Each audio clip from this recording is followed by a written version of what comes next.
Okay, so, we've discussed this. I think we both agree that a lot of these things need to be rolled back, but how do we do that? I mean, isn't our economy now dependent upon federal spending? Yeah. And what about those poor people that need our assistance? If we just cut them off, how are they gonna? How are our handicap programs and or I should say disabled? I'm sorry if that wasn't a politically correct term anymore, but what's going to happen in the meantime until somebody picks up the slack? Well, we're facing one of these propositions on the ballot right now, Nick, and that's Proposition 87, which is about alternate fuels. Right now we're importing tanker loads of oil from the Mideast, and so we have to have friendly relations over there, it seems like, in order to keep the prices right. But with alternative fuels, we can grow enough crops right here in this country and make fuel out of it within days instead of years like nature did, and have enough oil produced here in this country from our farmlands and we can end the use and end the importation of oil and our dependence on foreign oil. But isn't Prop 87 a tax? Prop 87 is going to fund, with a tax, it's going to fund a agency of 50 more bureaucrats that would, quote, try to come up with some alternative fuel. Changing World Technologies already has developed this alternate fuels, but they're complaining that we have an unlevel playing field, that the U.S. Congress has given this particular approach a subsidy of 50 cents or $1 a gallon if you're using soybeans. But they're using waste products from animals, so they don't get the subsidy. Let's level the playing field by eliminating all the subsidies and let the companies that can do the initiative, let them earn money from their initiative. And you went into the social programs, and it's really a tough decision because when you think of the social programs now, look at all the homeless people we have. A couple of years ago, they reported in Long Beach alone, we have 6,000 homeless. We have all this massive spending, and we have 6,000 homeless people in Long Beach. And we have homeless people throughout this area. And I claim to you, as government grows, homelessness grows.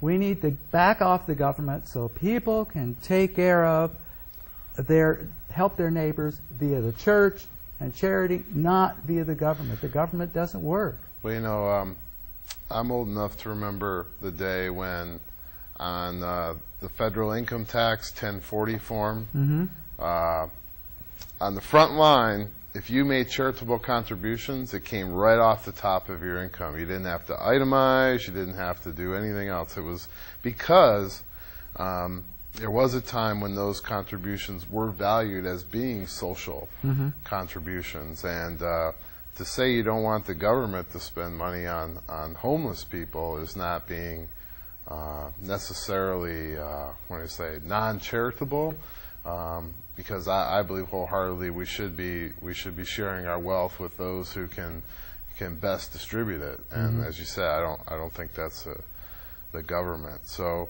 I know we're running out of time, Herb, and so I know you wanted to talk about education. So why don't you share with us a couple of your thoughts about education?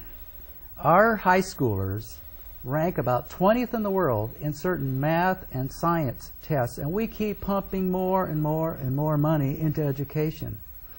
And it's not working. And what we need to do is, what I believe the most important aspect of education is a relationship between the child going to school and their parents. And if there's a good relationship in the home and a good relationship between the child and his parents, then they will almost always do well in school. The problem is we, with our high taxes, we force, quote, that's not a good word, but people are attracted to have both the husband and the wife, the mother and father, working outside the home to earn enough living to pay for their home and pay for their cost of living. And so the child comes home and is pretty much independent. That's not good. we need a mother and father in the home, mother or a father in the home.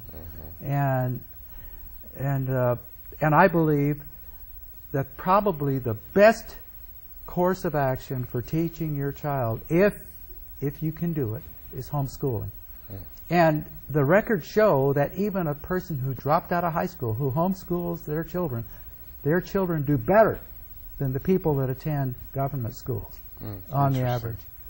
And if you cannot be a homeschool mother or father, then I want to be able to have tax credits or vouchers so that you can send your child to a private school rather than a home school.